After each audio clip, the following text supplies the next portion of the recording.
अस्सलाम वालेकुम वरहमतुल्लाह। कुर्बानी किस पर वाजिब है और किस उम्र में वाजिब है? क्या कर्ज लेकर कुर्बानी कर सकते हैं? कुर्बानी करना सुन्नत है या फिर वाजिब है? सबसे पहले नंबर पर तो आपको बताना चाहता हूँ कुर्बानी किस पर वाजिब है। नंबर एक, हर उस शख्स पर कुर्बानी वाजिब है जो साहिब निसाब का मालिक हो, आकिल हो, बालिग हो। ठीक है, आकिल होना चाहिए, बालिग होना चाहिए, उस पर कुर्बानी वाजिब है। और मुसलमान होना चाहिए।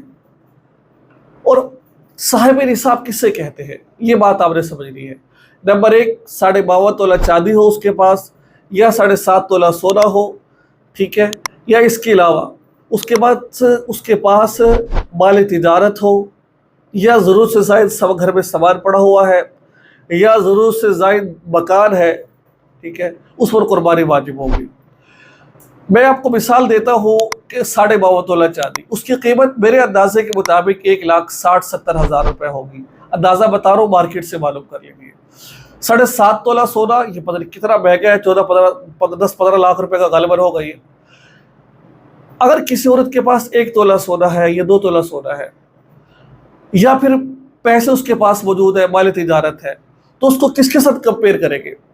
इन सब चीज़ों को 52.5 तोला चांदी के साथ कंपेयर करेंगे। सोना 1 तोला है, या फिर चांदी थोड़ी है, या फिर ज़रूरत से ज़्यादा सामान। अगर सब सामान को मिलाकर, माल तिजारत थोड़ा सा पड़ा है, थोड़ी सी चांदी पड़ी हुई है, थोड़ा सा घर सामान पड़ा हुआ है ज़रूरत से ज़्यादा, इन सब को मिलाया और मिला के देखा कि वो 52.5 तोला चांदी के बकदर, मिसाल को 1,60,70,000 के बकदर उसके पैसे पहुंच चुके हैं। मैं मिसाल दे रहा हूँ आपको, मैं, आप इसका रेट मालूम कर लीजिए। तो अब उस आदमी पर कुर्बानी के दिनों में कुर्बानी करना वाजिब होगा।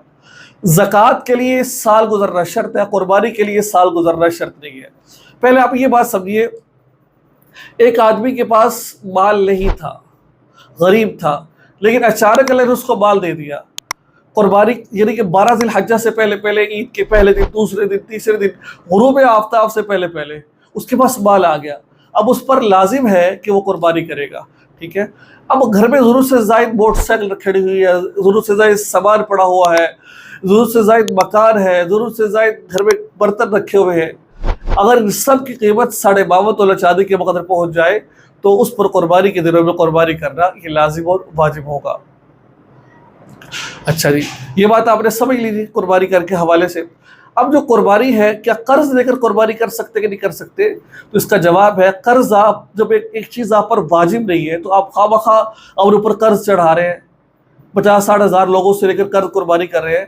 भाई जब वाजिब नहीं है तो फिर क्यों कर रहे हैं आप? ठीक है, अगर आपको पता है मैंने कर्ज ले लिया है और कर्ज लेकर मैं वापस भी दे दूंगा तो आपके लिए जायज़ है कि आप कर्ज लेकर कुर्बानी कर लें। लेकिन आप कर्ज पर कर्ज चढ़ाई जा रहे हैं और फिर वापसी देने की सूरत कोई नहीं है, तो फिर भाई आप ऐसा ना करें। आप कुर्बानी कर रहा है, ये वाजिब का दर्जा रखता है, ये सुन्नत का दर्जा रखता है। सुन्नत का मतलब होता है कि आप सल्लल्लाहु अलैहि सुन्नत मौक़ूदा गैर मौक़ूदा। सुन्नत का मतलब होता है अल्लाह के नबी ने इसको रेगुलर कैटेगरी जारी किया, कभी कभार मजबूरी के तहत छोड़ दिया इसको। और सुन्नत गैर मौक़ूदा का मतलब होता है कभी किया कभी छोड़ दिया।